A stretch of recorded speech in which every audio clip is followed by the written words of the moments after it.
Chapter 1. A Simple Beginning. Thomas did not start his life as a rich man. He was born in a small town where most families lived a simple life. His parents owned a tiny grocery store. They worked very hard every day, waking up at 5 a.m. to open the shop and closing late at night. Even though the store did not make much money, his parents never complained. They always told Thomas, "If you want something in life, work hard, be patient, and never give up." As a boy, Thomas was curious. He asked many questions. Why do some people have more money than others? Why can some people buy big houses and cars while others struggle? His father smiled and said, "Money is not magic. People who have more money learn how to use their time and skills better. They think carefully before they spend, and they are brave enough to try new things." When Thomas grew older, he helped his parents in the store. He learned how to talk to customers politely, how to count money quickly, and how to notice which products people liked to buy most. One day, he noticed that customers bought fresh bread very quickly, but sometimes the store ran out too early. He told his parents, "If we order more bread, we can sell more." His parents listened and tried his idea. Soon, the sales increased. Thomas was proud. He realized that small changes could make a big difference. But life was not easy. When Thomas was 15, his father became sick, and his mother had to run the store alone. Thomas wanted to help more. He started reading books about business from the local library. The books were not always easy to understand, but he learned one important lesson. Money grows when you make it work for you. This idea stayed in his mind. After finishing high school, Thomas decided to move to the city. His mother was sad but supportive. She said, "Go, Thomas, learn, work, and become someone who can change his life." With only a small bag of clothes and $200 in his pocket, Thomas stepped onto the bus to the city. He was both excited and afraid. The city was bigger than anything Thomas had seen before. Tall buildings, busy streets, and people rushing everywhere made him feel small. At first, he struggled. He found a job washing dishes in a restaurant. The pay was low, but he saved every dollar he could. While other workers spent money on cigarettes or drinks, Thomas put his money into a small savings account. Every night, even when he was tired, he wrote in a notebook about his dreams.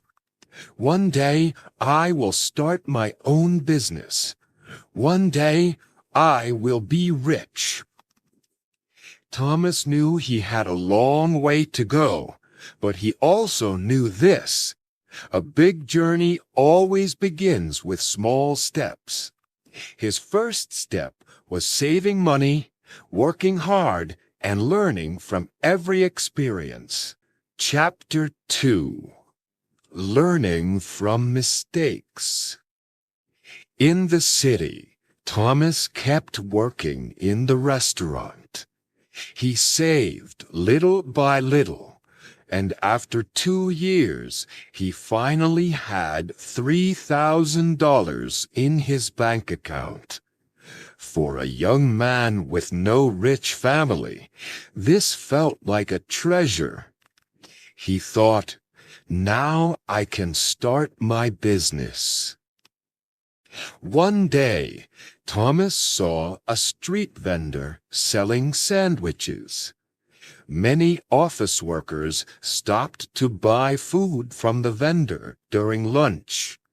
Thomas thought, if one man with a small cart can sell so much, I can do the same, and maybe even better. Without asking for advice, he quickly decided to invest his savings. He bought a small cart, bread, meat, and vegetables. He worked hard, waking up early to prepare the sandwiches and standing on the street all day. At first, business looked good. He sold many sandwiches and made more money than when he washed dishes. But soon, problems came. Some days it rained heavily and customers didn't come. Sometimes the bread he bought went stale and he had to throw it away. Worse, a new sandwich shop opened nearby, with more choices and cheaper prices. Within months, Thomas began losing money. His $3,000 savings slowly disappeared. One evening, when he counted his empty cash box, Thomas felt very sad. I worked so hard, but now I am back to nothing. Maybe I am not good at business after all. He thought of returning to his restaurant job. But then he remembered something his father once told him. Failing does not mean you are finished. Failing means you have learned one way that did not work. Thomas decided not to give up. The next day, he went to the library again.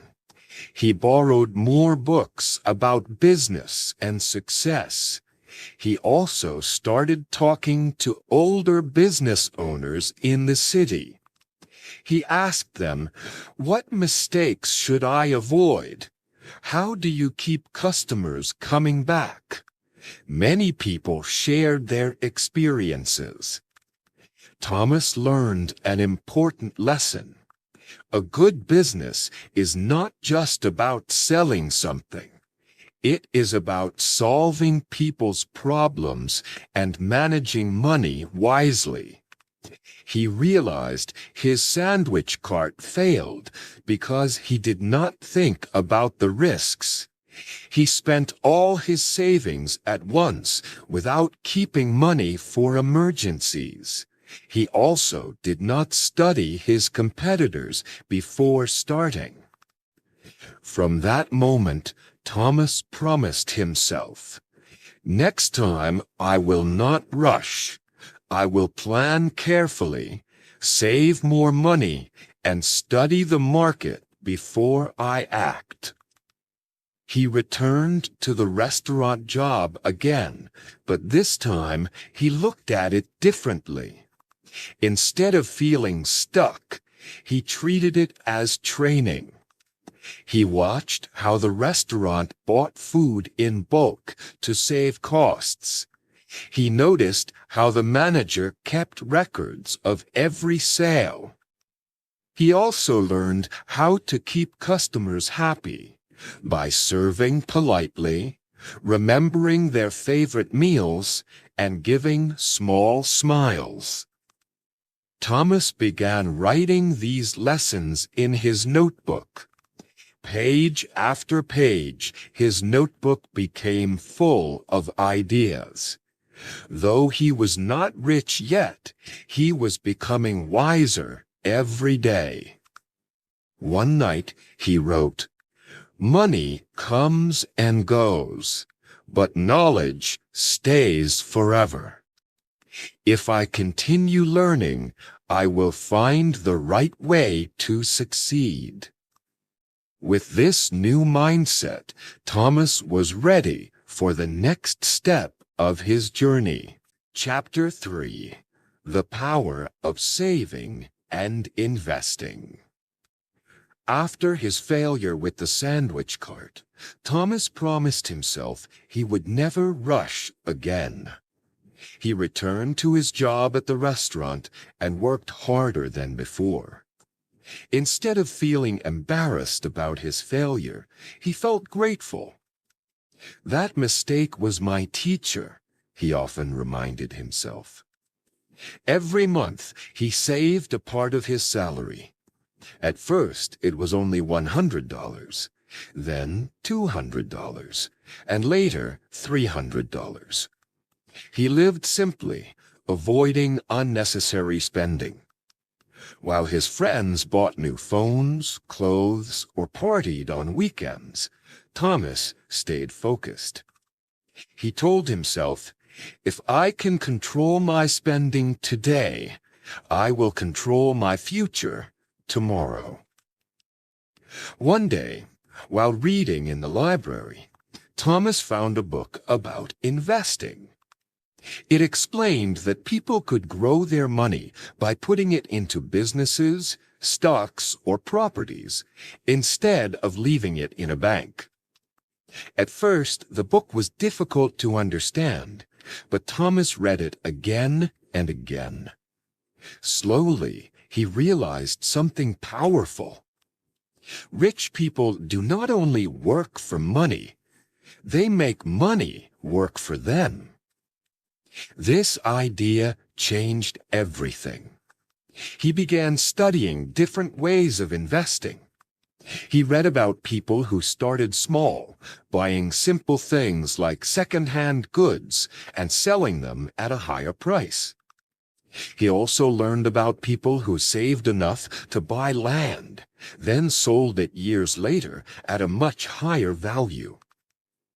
Thomas did not have enough money for land yet, but he wanted to practice the principle. With his savings of $2,000, he started small. He went to markets where old furniture was sold cheaply. With some effort, he cleaned, repaired, and painted these items, then sold them to young families or students who needed affordable furniture. To his surprise, many people were interested. Within a few months, his $2,000 grew into $3,000. Encouraged, he kept repeating this process. He never spent the profit on himself. Instead, he reinvested it. He remembered the mistake from his sandwich cart and made sure to always keep some savings aside in case business slowed down. Soon he discovered another opportunity. Some office workers wanted home-cooked meals delivered because they were too busy to cook. Thomas asked himself, "What problem can I solve here?" He realized that the restaurant where he worked threw away extra food every day. After talking with his manager, Thomas suggested a plan. He would buy the leftover food at a low price and sell it as affordable lunchboxes to office workers. The manager agreed, happy to reduce waste. This small idea became surprisingly successful. Office workers loved the cheap, tasty meals, and Thomas made a good profit without spending much on ingredients. Within a year, his savings grew to $10,000. One evening, Thomas wrote in his notebook, "I used to think becoming rich was about luck. Now I see it is about habits, saving, learning, and investing wisely. Even a small amount can grow if I use it carefully." His confidence grew. For the first time, Thomas felt that financial freedom was possible. He was no longer just surviving. He was moving forward. He still remembered his parents' lessons, his sandwich cart failure, and the books he studied. Step by step, these experiences shaped him into a smarter man. He knew this was only the beginning. With his savings growing and his ideas improving, he started dreaming of something bigger. Building a real business that could last. Chapter 4. Building a real business. With $10,000 in savings, Thomas felt ready to take a bigger step. He had learned how to save, how to invest carefully, and how to avoid rushing. Now he wanted to build something more stable than selling second-hand furniture or lunchboxes. He thought to himself, if I want real success, I need a business that can grow even when I am not working all the time. For weeks, he observed the city streets and talked with people. He noticed that many young professionals were too busy to cook at home, but they still wanted healthy meals. Most fast food restaurants sold cheap but unhealthy food. Thomas realized there was a gap: affordable, healthy meals for working people. With this idea, Thomas rented a small kitchen space and hired 2 helpers. He called his new business Fresh Box Meals. The concept was simple: prepare balanced lunches and deliver them to offices. He used part of his savings to buy kitchen tools, delivery boxes, and a small motorbike for transport. At first, business was slow. Only a few offices tried his meals. Some days he lost money because he had prepared too much food. His workers became worried. "Sir, maybe this will not work," one of them said. But Thomas remembered his past mistakes. He told them calmly, "We are just starting. We must listen to customers, improve our service, and be patient." So he asked his customers for feedback. Many said they liked the taste but wanted more variety. Others asked for vegetarian options. Thomas listened carefully and changed the menu. Slowly, word began to spread. More offices called to place orders. Within 6 months, Fresh Box Meals was delivering 200 lunches a day. However, success brought new challenges. Thomas realized managing a business was more than just cooking and delivering. He had to keep track of expenses, pay his workers fairly, deal with late deliveries, and maintain quality. Sometimes the pressure was so high that he barely slept. One evening, exhausted, he thought, "Is this worth it? Maybe I should just stay small." But then he remembered his father's words: "Work hard, be patient, and never give up." Instead of quitting, Thomas looked for solutions. He read more books about leadership and management. He also found a mentor, an older businessman who had run restaurants for years. The mentor advised him, "Don't try to do everything yourself. Train your team, build systems, focus on quality and trust." Thomas followed this advice. He trained his helpers to handle cooking and deliveries without him watching every step.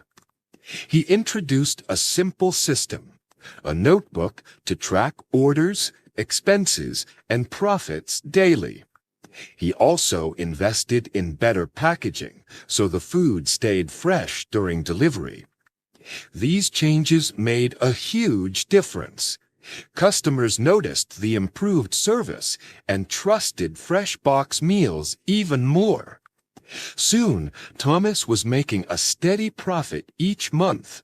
He paid back his initial investment and had extra money to save again.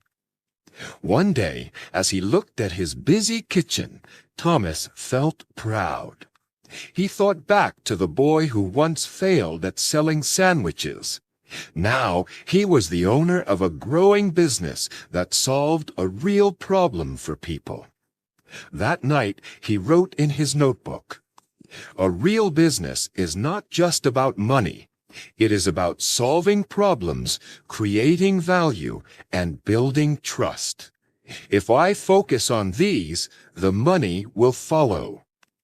Thomas knew he was still far from being truly rich, but he also knew he was on the right path. His next dream was bigger: to expand Freshbox Meals beyond just one kitchen, to build something that could change his life completely. Chapter 5: Sharing the Lessons of Wealth. Years passed, and Freshbox Meals kept growing.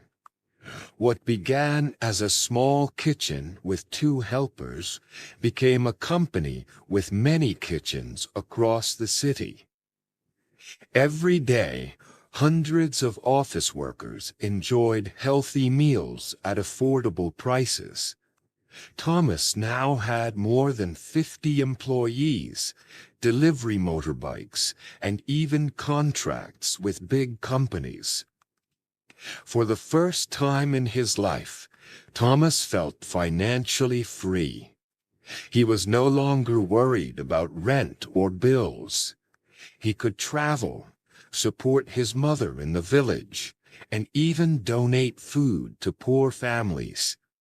But most importantly, he had built something real, a business that worked even when he was not there every moment. Still, Thomas never forgot his journey. He remembered the nights washing dishes in the restaurant, the failure of the sandwich cart, and the days when he counted every dollar. He also remembered his parents' small grocery store, where he first learned the meaning of hard work. One afternoon, Thomas was invited to give a talk at a local school. The students wanted to hear how he became successful. Standing in front of them, Thomas smiled and said, "I was not born rich. I made many mistakes, but I learned lessons that I want to share with you." He held up his old notebook, the one he had carried since his youth. The pages were full of ideas, failures, and lessons. Thomas explained his 5 main lessons. Start small, but start. Do not wait for the perfect time or a big amount of money. Begin with what you have, even if it is little. I started with repairing old furniture and selling cheap lunchboxes. Each small step built my confidence. Learn from failure. When my sandwich cart failed, I could have given up. But failure is not the end. It is a lesson. Ask yourself, why did this fail? Then use that answer to do better next time. Save and invest wisely.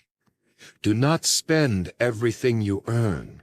Save a part of your income and invest it in something that can grow. Let your money work for you, not just your hands. Solve problems. Don't just sell. People will pay for solutions to their problems. My business succeeded because it solved a problem.